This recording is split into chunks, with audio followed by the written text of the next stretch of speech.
సురక్షితంగా రక్షించినట్లు తెలుస్తోంది. గల్లంతైన మరొకరి గురించి గాలింపు చర్యలు కొనసాగుతున్నాయి. ఇప్పటివరకు ఈ ఘటనపై పెంటాగన్ స్పందించలేదు. జరగలేదని కానీ జరిగిందని కానీ క్లారిటీ ఇవ్వలేదు. గల్లంతైన సైనికుడి ఆచూకీ గురించి కూడా ఎలాంటి వివరాలు బయటకు రావడం లేదు.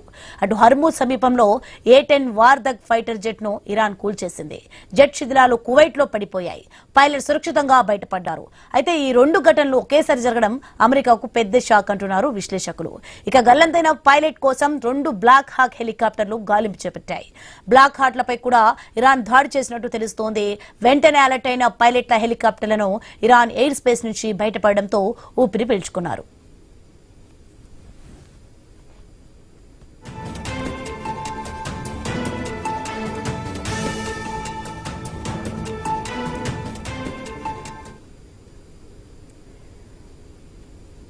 ఇక ఇప్పటికే యుద్ధం మొదలైన నుంచి అమెరికాకు చెందిన 16 యుద్ధ విమానాలు ధ్వంసమైనట్లు సమాచారం. అలాగే ఇరాన్ రక్షణ వ్యవస్థల దాడిలో ఒక F-35 స్టెల్త్ యుద్ధ విమానం కూడా దెబ్బతిన్నట్లు తెలుస్తోంది. అటు కువైట్ లో జరిగిన ఫ్రెండ్లీ ఫైరింగ్ లో అమెరికాకు చెందిన మరో 3 వార్ జెట్లు కూలిపోయాయి. అందులోని సిబ్బంది మాత్రం ప్రాణాలతో బయటపడ్డారు. ఈ పరిస్థితిలో అమెరికా వ్యూహకర్తలు అప్రమత్తమయ్యారు. ఇరాన్ క్షిపణి రక్షణ వ్యవస్థలు అమెరికా అత్యాధునిక విమానాలను సైతం లక్ష్యంగా చేసుకోవడం ఆందోళన కలిగిస్తోంది.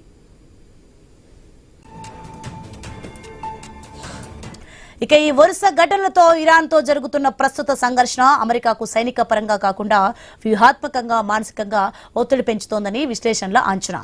సైనిక పరంగా ఇరాన్ కంటే అమెరికా అత్యంత శక్తివంతమైనది అయినప్పటికీ సుదీర్ఘ యుద్ధం, చమురు సరఫరా అడ్డంకుల వల్ల అమెరికా సైనికులు ఒత్తిడికి గురవుతున్నారు.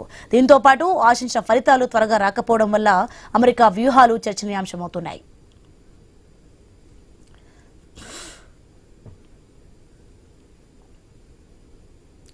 ఇప్పుడు పశ్చిమాసియాలో మరింత ఉద్రిక్తతలు ఆందోళన కలిగిస్తున్నాయి. ఇరాన్ లో గల్లంతైన పైలట్ విషయంలో ట్రంప్ ఎలా స్పందిస్తారనేది ఇప్పుడు ఉత్కంఠ రేపుతోంది. ఈ ఘటనపై ట్రంప్ ఎలా స్పందిస్తారు? అమెరికా ఫైటర్ జెట్లను బుల్లెట్లతో కూల్చేస్తున్నారా? ఇరాన్ అమెరికా దూకుడుకు చెక్ పెడుతుందా? ఇరాన్ ఎదురుదాడి అమెరికాను షాక్ గురిచేసిందా? ఇప్పటికే సైనిక శక్తిపై అమెరికా విర్రవీగుతోంది. క్షేత్రస్థాయిలో మాత్రం మరోలా కనిపిస్తోంది. క్షిపణులతోనే అమెరికా బలమైన ఫైటర్ జెట్లను కూల్చేస్తోంది. అమెరికా శక్తి సామర్థ్యాలు తుస్మంటున్నాయా? అమెరికా ఆయుధాలు చైనా ఉత్పత్తులతో పోటీ పడుతున్నాయా? అమెరికా రక్షణ కొనుగోళ్లు దగ్గుతాయా? అమెరికాతో చేసుకున్న ఒప్పందాల పరిస్థితి ఏంటి? రైట్కి ఇదే అంశానికి సంబంధించి మరింత సమాచారం మా కొలీగ్ ఆశా న్యూస్ నుంచి లైవ్ లో సిద్ధంగా ఉన్నారు. ఆశా, మొత్తానికి మనం చూస్తున్నాం పశ్చిమాసియాలో అయితే మళ్ళీ తీవ్రమైన హై టెన్షన్ వాతావరణం అయితే నెలకొంది. దీనికి సంబంధించిన అప్డేట్స్ ఏంటి? Right Soni, thank you. 38 days అవుతోంది ట్రంప్ తీసుకున్నటువంటి డెసిషన్స్, ట్రంప్ చేస్తున్నటువంటి వ్యాఖ్యలు మనం రోజు రోజుకి చూస్తున్నాం. అయితే మొన్న 2-3 వారాల్లో యుద్ధం పులిస్టా పడబోతుంది, అయిపోతుంది అని చెప్పిన తర్వాత, శాంతి చర్చల తర్వాత చేసినటువంటి స్టేట్మెంట్ ఇది. అందరూ ఊపిరి పీల్చుకున్నారు, స్టాక్ మార్కెట్స్ కూడా ఎగబాకాయి, ఇవన్నీ చూసాం. ఆఫ్టర్ దట్ మళ్ళీ ఇచ్చిన స్టేట్మెంట్ ఏంటి? లేదు, ఈ 2-3 వారాల్లో కూడా భీకర దాడులు జరగబోతున్నాయి, ఇంకా తీవ్ర స్థాయిలో అటాక్ చేస్తాము, మొత్తం కూడా రాతి యుగంలోకి ఇరాన్ వెళ్ళిపోయిందని చెప్పి తెలిసిన తర్వాత మాత్రమే మా సైనికుల్ని మొత్తం అందరినీ కూడా అక్కడి నుంచి వెనక్కి తీసుకురావడానికి అవకాశం ఉంటుంది, లేదంటే కనుక ఇప్పుడప్పుడే యుద్ధం ఆగే సిచ్యువేషన్ లేదు, ఈ 2-3 వారాలు అతి తీవ్రంగా భీకరంగా ఇరాన్ పై అటాక్స్ చేస్తామని చెప్పి ట్రంప్ చేసినటువంటి స్టేట్మెంట్. అనుకున్నాం ఏ విధంగా ముందుకెళ్ళబోతున్నారు, ఎవరి మాటలు విన్నారు. అటుపక్క బ్రిటన్ కూడా ఒక మీటింగ్ ఏర్పాటు చేసింది కదా, నిన్న మనం మాట్లాడుకున్నాం. 60 దేశాలతో ఒక మీటింగ్ ఏర్పాటు చేసి ఏ విధంగా యుద్ధాన్ని ఆపాలి ఏంటి అని చెప్పి శాంతి చర్చలు, హర్ముజ్ జల్సాని ఓపెన్ చేయడానికి ఏదో ఒక దౌత్యం ప్రకారం ముందుకెళ్తున్నట్టు మనం చూసినటువంటి, నిన్న మాట్లాడుకున్నటువంటి అంశం కదా. సో ఇప్పుడు అమెరికా చేసినటువంటి స్టేట్మెంట్ తర్వాత ఇరాన్ ఏ స్థాయిలో అటాక్ చేస్తుందని మనం చూస్తున్నాం. దాదాపుగా గతంలోనే 16 యుద్ధ విమానాలు కూలిపోయాయి అని చెప్పిన తర్వాత నిన్న E-15E అనేది ఒకటి స్ట్రైక్ ఈగల్ యుద్ధ విమానం నష్టపోయింది, A-10 ఒకటి, F-35 యుద్ధ విమానం కూడా కూలిపోయినట్టుగా తెలుస్తుంది. ఆయుధాలు మా దగ్గర సమృద్ధిగా ఉన్నాయి, ఆయుధాలకు సంబంధించి మా దగ్గర ఎంతో బలంగా మేము ముందుకెళ్తున్నాము, అత్యాధునికమైన టెక్నాలజీ ఉందని చెప్తుంది అమెరికా. కానీ ఇప్పుడు ఇరాన్ అటాక్ చేస్తున్నటువంటి సిచ్యువేషన్ చూస్తే కనుక అటువంటి అత్యాధునిక టెక్నాలజీ ఉన్నటువంటి విమానాలు కూడా కూల్చేస్తోంది ఎక్కడికక్కడ. సో ఇటువంటి పరిస్థితుల్లో వాట్ నెక్స్ట్, ఏ విధంగా ఉండబోతోంది? ఇరాన్ చెప్పకనే చెప్తుందా మా దాడికి వస్తే కనుక గతంలోనే వార్నింగ్ ఇచ్చింది, డెడ్ బాడీస్ వెళ్తాయి అని చెప్పేసి, మా మీద అటాక్ చేయడానికి ప్రయత్నిస్తే కనుక డెడ్ బాడీస్ అటుపక్క నుంచి వెళ్తాయని చెప్పి. నిన్న ఏదైతే పైలట్లు ఏదైతే ఎమర్జెన్సీ బటన్ నొక్కి ఫ్లైట్ నుంచి దూకేసిన తర్వాత సిచ్యువేషన్స్, ఒకరు ఇరాన్ చేతులను దూరుతున్నట్టు తెలుస్తోంది, మరి ఒకరి కోసం అమెరికా గాలింపు చర్యలు చేపడుతున్నట్టు తెలుస్తోంది. ఒకవేళ ఎటువంటి పరిణామాలు ఉండబోతున్నాయి, ఈ ఆయుధాలకు సంబంధించి కూడా మనం మాట్లాడదాం. మనతో పాటు డిబేట్ లో పార్టిసిపేట్ చేస్తున్నారు వీరశేఖర్ గారు, విశ్లేషకులు, పరమేశ్వర్ గారు ఉన్నారు, రిటైర్డ్ ఆర్మీ కాలనర్. నమస్తే అండి, వెల్కమ్ టు ద షో. నమస్కారం. ఫస్ట్ గా పరమేశ్వర్ గారు నమస్తే అండి. నమస్తే అమ్మా, చెప్పు. సార్, మనం చూస్తున్నాం ఆయుధ సంపత్తి అనేది ప్రతి దేశానికి చాలా ముఖ్యమైనది. ఇటువంటి సిచ్యువేషన్స్ లో ఇంకా ముఖ్యమైనది. మనం అమెరికా విషయంలో చూస్తే కనుక లేదు, మా దగ్గర అత్యంత ఆధునిక టెక్నాలజీ ఉంది, అధునాతన టెక్నాలజీతో మేము ముందుకెళ్తున్నామని చెప్పి విర్రవీగేటువంటి సిచ్యువేషన్స్ మనకు కనిపిస్తున్నాయి. అదే చాలా సందర్భాల్లో మనం చూసాం కూడా. ఇరాన్ పైన మొన్న 2 days బ్యాక్ మనం ఏదైతే ప్రెస్ మీట్ పెట్టి మరి చెప్పారు కదా, 2-3 వారాల్లో ఇంకా భీకరంగా అటాక్ చేయబోతున్నాం చూసుకోండి అని చెప్పారు. అటు పక్క నుంచి ఇరాన్ దగ్గర నుంచి కూడా at the same time same warnings వస్తున్నాయి. ఇప్పుడు ఇరాన్ మీద అటాక్ చేయడానికి వెళ్ళినటువంటి 2 యుద్ధ విమానాలు పూర్తిగా కూడా నేలమట్టం చేసింది ఇరాన్ అని చెప్పి తెలుస్తోంది. ఎట్లా చూడొచ్చు అంటారు? కాస్ట్ ఆఫ్ డూయింగ్ వార్ అమ్మా ఇవన్నీ. అంటే ఇక మీరు చూసేది ఏంటంటే స్ట్రాటజిక్ గా ఇరాన్ ఏం చేసింది, ఇనిషియల్లీ వాళ్ళ మ్యూట్ లో ఉన్నట్టుంది సార్, ప్లీజ్. లేదు, ఇప్పుడు వినిపిస్తుందా? వాయిస్ వస్తుందా ఇప్పుడు? హలో, వస్తుందా voice? yes yes clear. Okay okay. So this is all cost of doing war అని చెప్పొచ్చమ్మా. దిస్ ఇస్ కన్సిస్టెంట్ గా మీరు యుద్ధం ప్రొలాంగ్ అవుతున్న కొద్దీ this is a cost of doing war every nation has to pay. అంటే మీరు prolonged air and navy బ్యాటిల్లో మీరు యుద్ధాలు గెలవలేరు. Battle or war is only won by ground forces. మీరు ఫుట్ ఆన్ గ్రౌండ్ వేస్తే మాత్రమే యుద్ధం గెలవగలుగుతారు. అంతదాకా మీరు ఎయిర్ పవర్ తోనే వెళ్తామంటే ఒక స్టేజ్ వచ్చిన తర్వాత ఏమవుతుందంటే you will start losing grip on the war. అంటే ఒక లెవెల్ తర్వాత మీరు ఎయిర్పోర్ట్ తో కొట్టలేరు. That is what is getting proved. America should have committed. America actual గా వెళ్ళి టేక్ ఓవర్ చేయాలి, ఇరాన్ ని టేక్ ఓవర్ చేయాలంటే ఆల్మోస్ట్ 1.5 week బ్యాకే గ్రౌండ్ అఫెన్సివ్ స్టార్ట్ చేయాల్సింది actually. But they have not started. వాళ్ళు ఎయిర్ పవర్ తోనే వెళ్తున్నారు, ఎయిర్పోర్ట్ తోనే కొడతామంటారు. ఎయిర్పోర్ట్ తోనే there is only so much you can achieve. దాని తర్వాత ఏం చేస్తారు, ఇప్పుడు మీరు యుద్ధం స్టార్ట్ అయినప్పుడు చూస్తే మీరు వాళ్ళకి ఆల్మోస్ట్ 6,000 మిసైల్స్, కీ మిసైల్స్ ఉన్నాయని చెప్పి ఇరాన్ వాళ్ళకి కీ మిసైల్స్ ఉన్నాయి. వాళ్ళ మిసైల్ స్టాక్ పైల్ లో జూన్ నుంచి వాళ్ళు స్టాక్ పైల్ చేసుకున్నారు అన్నారు. ఇప్పటికి కూడా విశ్లేషకులు వచ్చిన ఇన్ఫర్మేషన్ దాన్ని బట్టి చూస్తే 3,500 నుంచి 600 మిసైల్స్ ఉన్నాయన్నారు. అలా ఇలా జరిగింది. ఇన్నాళ్ళ దాకా ఇరాన్ మిసైల్స్ వాడలేదంటే మిసైల్స్ వాడుతూనే ఉంది. 400 మిసైల్స్, 300 మిసైల్స్, 100 మిసైల్స్ ప్రతి రోజు కొడుతూనే ఉంది. ఎలా వచ్చింది అంటే that means in the last 4-5 weeks Iran గురించి తెలియని విషయాలు కొన్ని బయటపడ్డాయి. ఏంటది? నెంబర్ 1, డిగో గార్సియా కొట్టిన మిసైల్ తో తెలిసింది ఏంటంటే వాళ్ళకి ICBM అంటే ఖండాంతర క్షిపణి కేపబిలిటీ లేదు అని అనుకున్నారు. కానీ వాళ్ళకి ఖండాంతర క్షిపణి కేపబిలిటీ ఆల్రెడీనే ఉంది. ఇరాన్ మాకు 2,000 kilometers కన్నా ఎక్కువ కేపబిలిటీ ఉన్న మిసైల్ లేదని చెప్పారు, ప్రపంచం నమ్మింది. కానీ వాళ్ళకి 4,000 kilometers దాకా వెళ్లే మిసైల్ ఉందని క్లియర్ గా తెలిసిపోయింది. That is one. రెండో విషయం ఏం తెలియదంటే వాళ్ళ మిసైల్ స్టాక్ పైల్ తగ్గలేదు అంటే that means they have an active assembly line. అంటే వాళ్ళు అసెంబ్లీ చేస్తూనే ఉన్నారు, వస్తూనే ఉన్నాయి. అంటే ఇన్నాళ్ళు జరిగిన అటాక్స్ లో, ఇన్నాళ్ళు జరిగిన దాడుల్లో వాళ్ళ అసెంబ్లీ లైన్ ఎక్కడికి ఎటువంటిది ఎఫెక్ట్ కాలేదు. వాళ్ళు ప్రొడ్యూస్ చేస్తూనే ఉన్నారు, వాడుతూనే ఉన్నారు, వస్తూనే ఉన్నాయి. సో ఈ 2 సర్ప్రైజెస్ తగలడం తోటి ఏమైందంటే ట్రంప్ భయపడుతున్నాడు గ్రౌండ్ ఫోర్సెస్ కమిట్ చేయడానికి. ఆల్రెడీ కర్గ్ ఐలాండ్ కానీ, అపర్ తుమ్, లోవర్ తుమ్ లో కానీ, లేకపోతే కెషమ్ ఐలాండ్స్ లో కానీ, మూసా ఐలాండ్స్ లో కానీ ఇరాన్ చాలా స్ట్రాంగ్ ఫోర్టిఫైడ్ డిఫెన్సెస్ ఉన్నాయి. అలాగే స్ట్రైట్ ఆఫ్ హార్మోజ్ ఏదైతే 33 kilometers స్ట్రైట్ ఉందో దానిలో వాళ్ళవి ఏ లెవెల్ దాకా వాళ్ళవి వాటర్ మైనింగ్ ఉందో తెలియదని క్లియర్ గా తెలుసు. ఆ భయం ఉందని తెలుసు. దాంతో పాటు ఈ మిసైల్ స్టాక్ పైల్ కూడా తగ్గలేదు అని తెలిసేసరికి గ్రౌండ్ ఫోర్సెస్ కమిట్ చేయడానికి తగ్గుతున్నాడు. దానితో పాటు ఏమైంది, మొన్న ఒక రోజు ఆయన ప్లాన్ బి ఏంటి అని అడిగితే జనరల్ రాండీ జార్జ్ అన్నాడంట, డే అండ్ ఆఫ్ తర్వాత ప్లాన్ బి ఏంటంటే నాకు తెలియదు అన్నాడంట. ఆయన నాకు తెలీదు అంటే అది కోపం వచ్చాయనికి ఆయన ఫైర్ చేస్తున్నట్టు బయటికి పంపించేశారు రాండీని మరుక్షణమే. ఆయన రిజైన్ చేయమని చెప్పి పీట్ హెగ్సెత్ అన్నారని తెలుస్తుంది. దాంతో పాటు ఇంకా జరుగుతోంది. దాంతో పాటు ఇంకో 6 అండ్ క్రిటికల్ గా ఇంకో 2 generals, major general William Green ఒక ఆయనని, దాని తర్వాత armies training and doctoring command ఏదైతే ఉందో జనరల్ డేవిడ్ హార్న్ ని, వీళ్ళని కూడా షేకప్ చేసి పంపించేశారు. సో దాంతో పాటు ఇప్పుడు ఏంటి, కాష్ పెటేల్ ఒక ఆయన, వీళ్ళందరూ వెళ్ళిపోతున్నారు, తులసి గబార్డ్ కూడా తీసేస్తారు అని న్యూస్ వస్తాయి. అంటే ఏంటంటే ఆయనతో అగ్రీ చేయని వాళ్ళందరినీ తీసేసి తానంటే తందానా అనే వాళ్ళని పెట్టుకుంటున్నారు బేసికలీ వాళ్ళు. సో అదొకటి. అది కాక డెస్పరేషన్ వస్తుంది ఆయన ట్రంప్ మాటల్లో. పెంటగన్ వీళ్ళని అఫీషియల్స్ ని తిడుతున్నాడు, దాని తర్వాత నేటోని తిడుతున్నాడు, తర్వాత ఇంగ్లాండ్ ని తిట్టాడు, తర్వాత ఇటాలియన్ తిట్టాడు, స్పెయిన్ తిట్టాడు. ఇప్పుడు ఏమైంది, సపోర్ట్ చేయదో ఆ దేశాన్ని అన్నింటినీ తిడుతూనే వచ్చారు. సో ఇప్పుడు ఏమైంది, వాళ్ళు తిరిగి వచ్చి ఏమన్నారు, ఇది కేఎస్ స్టామర్ ఏమన్నాడు, నా యుద్ధం కాదు ఇది, నీ యుద్ధం ఇది, నువ్వు స్టార్ట్ చేసావు ఎవరిని అడగకుండా, నీ యుద్ధంలో నన్ను రమ్మంటే ఎంతవరకు న్యాయం అన్నాడు. అలాగే ఫ్రాన్స్ కూడా నువ్వు మాట్లాడే విధానం బాగాలేదు, నువ్వు చేసే పద్ధతులు బాగాలేవు, సో నీ పని నువ్వు చూసుకో, మా పని మేము చూసుకుంటాం అని చెప్పాడు. స్పెయిన్ వాళ్ళు క్లియర్ గా మేము మా ఎయిర్ స్పేస్ ఇవ్వమని చెప్పారు. యూరోప్ కి డిఫరెంట్ స్టేక్స్ ఉన్నాయమ్మా ఈ యుద్ధంలో. Europe stakes are different, USA stakes are different, Israel stakes are different. అది అర్థం చేసుకోవాల్సింది ట్రంప్. ఎటువంటి యుద్ధం చేసేటప్పుడైనా ఏమవుతుందంటే plan A, plan B, plan C, plan D, ప్రతిదానికి 3-4 ప్రత్యామ్నాయాలు పెట్టుకుంటాం మనం. ఆర్మీని, డిఫెన్స్ ఫోర్సెస్ ని కమిట్ చేయమంటే అలాగే పెట్టుకుంటాం. కానీ మాటలు జరుగుతున్నాయి, ఒప్పందం సైన్ అవడానికి చాలా దగ్గరగా వచ్చిందన్న తరుణంలో సడన్ గా కంగారు పడి యుద్ధం చేసేసరికి ఏమైందంటే ఈ ఆర్మీ, ఎయిర్ ఫోర్స్ వీళ్ళందరూ ప్లాన్ బి, ప్లాన్ సి లేకుండా యుద్ధంలోకి రావాల్సి వచ్చింది. And that is the dooms day call for them అమ్మా. సో ఈ యాక్చువల్ గా ఏమనుకున్నాడు, మహా అంటే 3-4 వారాల్లో అయిపోతుంది, దాని తర్వాత నేల మట్టం మీదకి వచ్చేస్తుంది ఇరాన్, దాని తర్వాత మనకు కావాల్సిన ఒక పపెట్ రెజీమ్ పెట్టుకుని ఇరాన్ ని మ్యానిపులేట్ చేసుకుందాం అనుకున్నాడు. ఇరాన్ కేపబిలిటీస్ నేను ముందర నుంచి మీ ఇంటర్వ్యూస్ లో కానీ వేరే ఇంటర్వ్యూస్ లోకి వెళ్తారు అదే చెప్తున్నాను. ఇరాన్ కేపబిలిటీస్ ని, she has ability to sustain in a war and continue in a war ని చాలా గ్రాస్ గా అండర్ ఎస్టిమేట్ చేశాడు ట్రంప్. దాంతో పాటు చేశారో ఆ విధంగా ఇరాన్ లో కూడా చేద్దాం, అయిపోతుంది జస్ట్ 2-3 వీక్స్ లో మీరు చెప్పిన విధంగా కంప్లీట్ అయిపోతుంది. నెక్స్ట్ క్యూబా కూడా టార్గెట్ పెట్టేసుకుని ముందుకు వెళ్ళిపోయారు ట్రంప్. మన ఆ రోజు చెప్పినటువంటి స్టేట్మెంట్స్ కానీ చూస్తూ ఉంటే ఆయనకి ఇది ఆల్రెడీ ఫినిష్ అయిపోయింది. నెక్స్ట్ క్యూబా అనేది ఇంకా నెక్స్ట్ మేము వెళ్ళిపోతాము, అన్ని కూడా మేము మా అధీనంలో తెచ్చుకుంటాం, అక్కడ మాకు సంబంధించినటువంటి వాళ్ళ పరిపాలన చేసే విధంగా ముందుకు తీసుకెళ్తాము అనేది. కరెక్ట్. సో అది అనుకున్నాడు ఆయన, కుదరలేదు. సారీ అది అడుగుతున్నారు మీరు. సో ఇప్పుడు ఉన్నటువంటి ఆప్షన్ ఏముంది అనుకోవచ్చు, యుద్ధ విమానాలు అన్నారు, బలం అన్నారు, బలవంతులం అన్నారు, ఒక్కొక్కటి బలహీన పడుతున్నటువంటి సిచ్యువేషన్. నాటో దేశాలు మద్దతు ఇస్తాయనుకున్నారు, మద్దతు ఇవ్వలేదు సరిగ్గా. ఇప్పుడు 60 దేశాలని కలిపి మీటింగ్ లో పార్టిసిపేట్ చేసినటువంటి సిచ్యువేషన్. మీరు రాకపోతే మరీ మంచిదని చెప్పి ఆనాడు స్టేట్మెంట్ పాస్ చేశారు.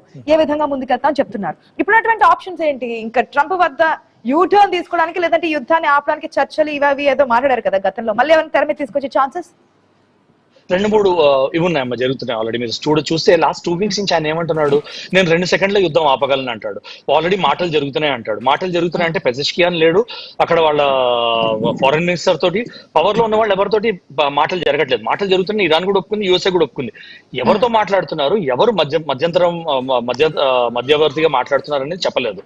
ఏమి డిస్కషన్ టేబుల్ మీద ఏమున్నాయనేది మాట్లాడలేదు. కానీ వచ్చేస్తుంది, అయిపోయింది, సీజ్ఫైర్ అయిపోయింది, సైన్ అయిపోయిందని భయపెట్టడానికి ట్రై చేశాడు. అది భయపెట్టడం కుదరలేదు దానికి. సో ఆప్షన్ ఏముంది అంటే ఇప్పుడు ఎట్లా ఉందంటే ఆయన ముందుకి వెనక్కి లేకుండా ఇరుక్కున్నాడు, కాలు పెట్టి ఇరుక్కుపోయాడు. సో ఒకటి ఆయనకున్న ఆప్షన్ ఏంటంటే మేము గెలిచేసామని ఎట్లా డంకా కొట్టుకున్నాడు, అట్లా డంకా కట్టుకుని వెనకాల వచ్చాడము, మీరు సావండి అని ఇజ్రాయెల్ మండలంలో వదిలేసి వచ్చాడు ఒక ఆప్షన్.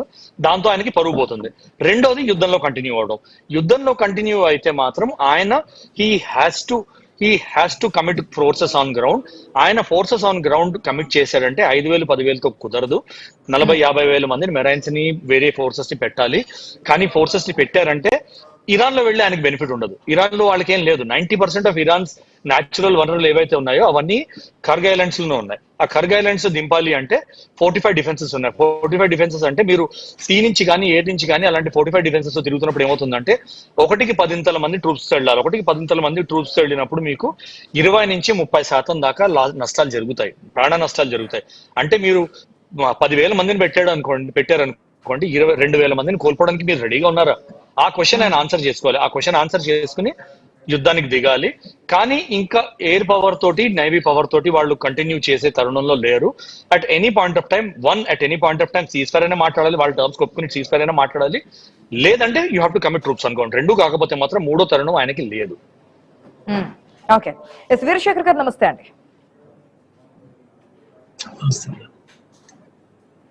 హలో, నమస్తే మేడం.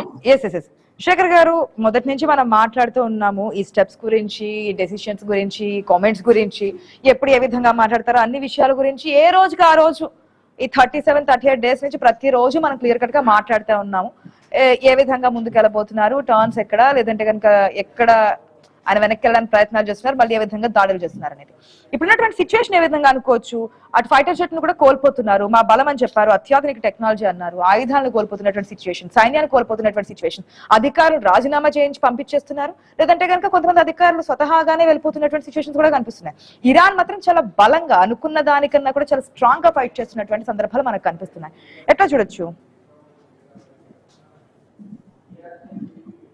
ఇది అమెరికాకి ఈ యుద్ధం వల్ల లాస్ కాకుండా, యుద్ధంలో మామూలుగా లాస్ కాకుండా, ఇది ఏది 2 విమానాలను కూల్చింది ఇవన్నీ కూడా అధికారిక ప్రకటన లేకపోతే యుద్ధం వల్ల లాస్ కాకపోయినా అమెరికా ఇమేజ్ దెబ్బతింటుంది అనేది ఇక్కడ మెయిన్ గా మనం చెప్పుకోవాల్సిన అవసరం.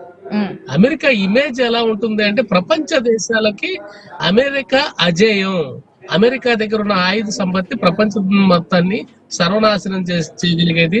ప్రపంచంలో అన్ని దేశాలు ఈ ఆయుధ సంపత్తి మీద వీళ్ళ దగ్గర ఆయుధాలు కొనడం ద్వారా వీళ్ళు బిజినెస్ చేసుకోవడం కోసం, అట్లాగే వెనుజులా లాంటి కొన్ని దేశాలను, చాలా దేశాలను, చిన్న చిన్న దేశాలని భయపెట్టడం, వాళ్ళ నుంచి వాళ్ళ సహజ వనరుల మీద దాడి చేయటం, దాని మీద ఈ ప్రపంచంలో పాత తరపు రాజకీయాన్ని, పాత తరపు యుద్ధ వాతావరణాన్ని సృష్టించడం అనేది ట్రంప్ యొక్క నైజం. అమెరికా నైజం ఎలాంటిది కాదు, గతంలో ఎప్పుడు ఈ పరిస్థితికి పాల్పడలేదని చెప్పి మనం చెప్పుకోవచ్చు. కాబట్టి ఈ ట్రంప్ వచ్చిన తర్వాత అమెరికా ఇమేజ్ అనేది దెబ్బతింటుంది. ఇదే అమెరికా అనేది అజేయం కాదు. దీన్ని ఇరాన్ ప్రతిఘటించింది అంటే ప్రపంచంలో ఇరాన్ కన్నా ఆయుధ సంపత్తి ఉన్న దేశాలు ఇంకా చాలా ఉన్నాయి, నాటో పవర్ ఉన్న దేశాలు ఇంకా చాలా ఉన్నాయి. వీటిల్లో వేటితో పోల్చుకున్నా కూడా అమెరికా అనేది వాళ్ళతో ఫైట్ ఇవ్వలేకపోతుంది అనేది అదే మెయిన్ గా అప్పుడు ట్రంప్ కు వచ్చిన ప్రాబ్లం. ట్రంప్ ఇది ఎక్కడ దాకా వెళ్తుంది అంటే అమెరికాకి వచ్చిన అమెరికా ఆర్థిక వ్యవస్థ మీద దెబ్బ పడుతుంది, అమెరికా మీద ప్రపంచ దేశాలకు ఉన్న ఆ నమ్మకాన్ని సడలిస్తుంది. అట్లాగే ట్రంప్ నాయకత్వాన్ని కూడా ఇది దించే ప్రయత్నం ఉంది. అమెరికా 3 ముక్కలయ్యే పరిస్థితి కూడా కల్పిస్తుంది. ఈ ఒక వ్యక్తి యొక్క మూర్ఖత్వానికి, ఒక వ్యక్తి యొక్క తన డిక్టేటర్,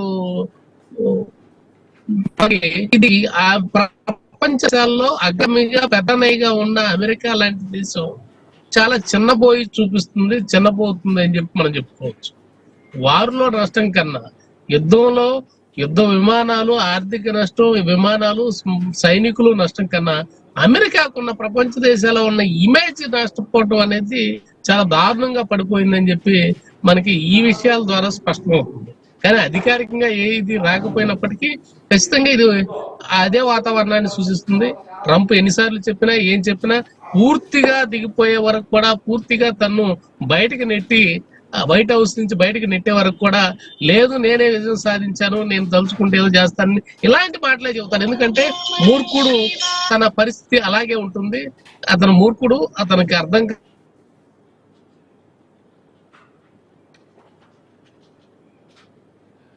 ఏదైనా సిచ్యువేషన్స్ అట్లాగే ఉన్నాయి. ఆయన ఎటువంటి డెసిషన్ తీసుకుంటారు, ఏ విధంగా మాట్లాడతారు, ఏ విధంగా టర్న్స్ తీసుకుంటారు.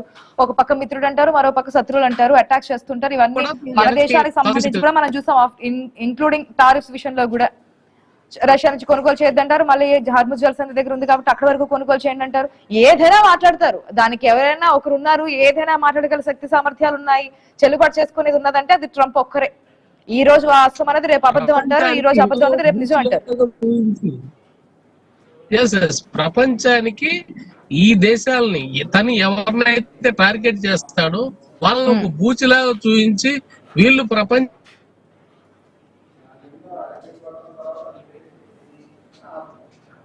ఓకే, ఒకసారి సిగ్నల్ చెక్ చేసుకోండి శేఖర్ గారు.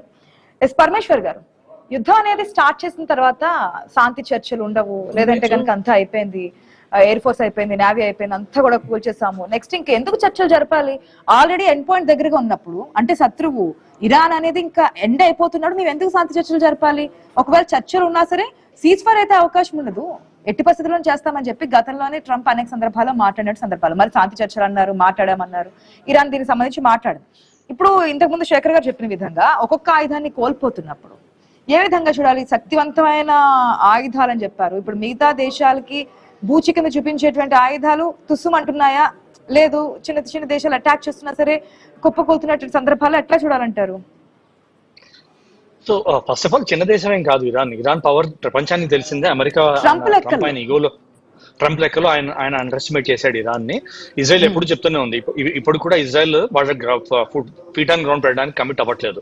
ఎందుకంటే ఇజ్రాయెల్ కి తెలుసు ఇరాన్ పవర్ గురించి, ఇరాన్ సస్టైనబిలిటీ గురించి, ఇరాన్ మెంటల్ విల్ గురించి, ఇస్లామిక్ విల్ గురించి. సో ఇజ్రాయెల్ తక్కువ అంచనా వేయలేదు, అక్కడ అంచనా తక్కువ వేసింది ట్రంప్. నెంబర్ 1.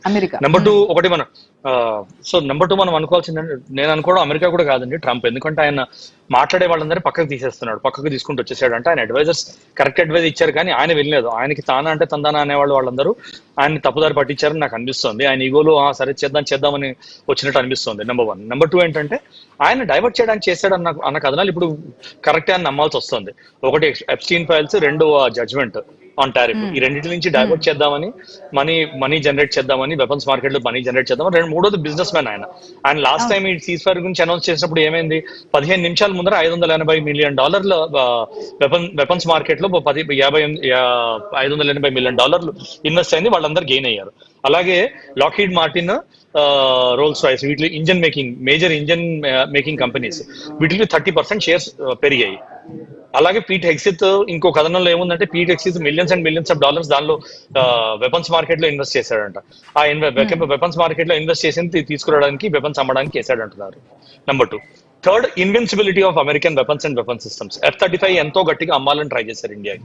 ఏమైంది, ఇప్పుడు F-35 ఇస్ నాట్ ఇన్విన్సిబుల్ అని తేలిపోయింది. సో మన డెసిషన్ ఇప్పుడు అంటే ఇంతకు ముందు మీరు చెప్పిన పాయింట్స్ అన్ని చూసినా ఆయుధ సంపత్తిని పెంచుకోవడానికి లేదంటే ఆయుధాలను విక్రయించడానికి చేసినటువంటి ప్రయత్నాలు ఇప్పుడు పూర్తిగా విఫలమైనట్టేగా ఈ అటాక్ తర్వాత. కానీ ఇప్పుడు అమ్ముతారు కదా, కానీ ఆయన కూడా ఇప్పుడు ఇజ్రాయెల్ కి అమ్ముతున్నారు, అలాగే ఫ్రెండ్లీ దేశాలకు అమ్ముతారు. వాళ్ళు నెత్తి మీద వేస్తారు వెపన్స్ మళ్ళీ.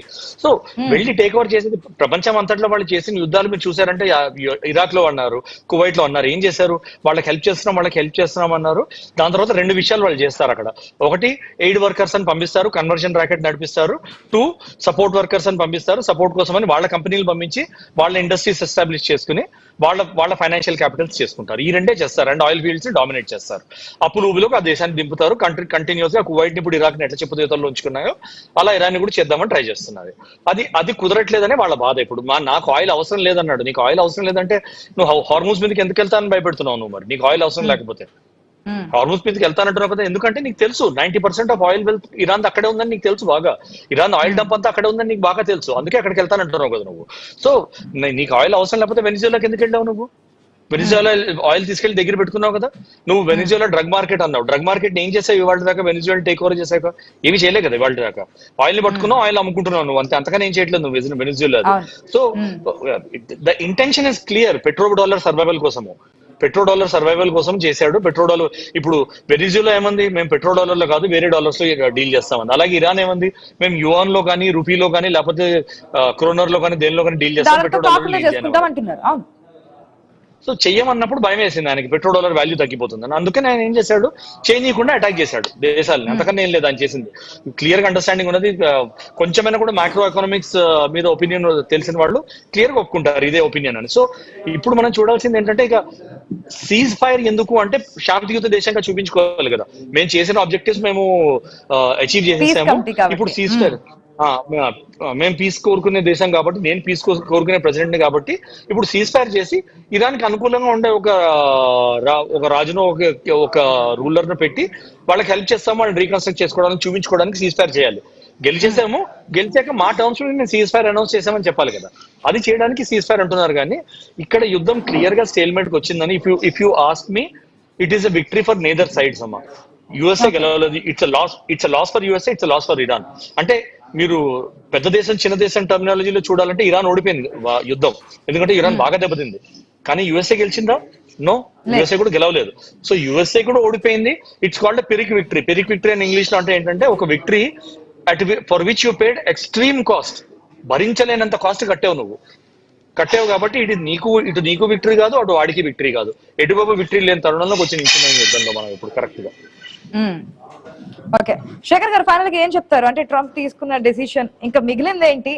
దేశాల ముందు ఆయనకున్నటువంటి ప్రాముఖ్యత గాని, పెద్దన్న పాత్ర, ఇవన్నీ చూస్తుంటే మిగిలిన దేశాలు తీసుకునే డెసిషన్స్ ఇంతకుముందు మనం చూసాం. డాలర్ లో కాకుండా మేము ఏదైనా సరే మా లావాదేవీలు నడిపిస్తామని చెప్పారు. చమురు కొనుగోలు సంబంధించి, చైనా సంబంధించి కావచ్చు, ఇరాన్ సంబంధించి కావచ్చు.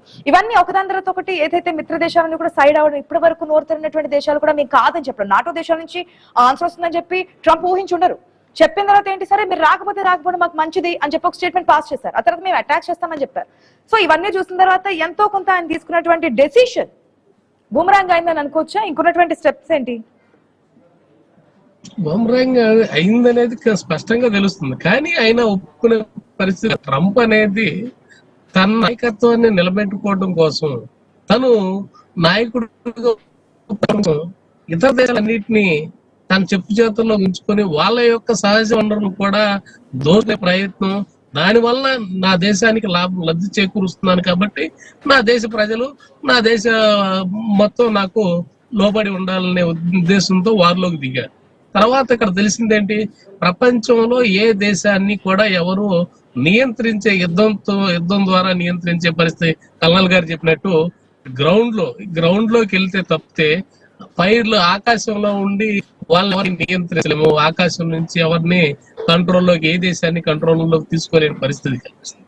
అలాంటి పరిస్థితుల్లో ఆయుధ సంపత్తిని అంతా పోగొట్టుకుని తనకున్న ఇమేజ్ ని ప్రపంచ దేశాల్లో ఇది అజేయమైన శక్తి అనే దీన్ని పోగొట్టుకున్న తర్వాత ప్రపంచ దేశాలు నీ ఆయుధాలు ఎందుకు కొంటారు?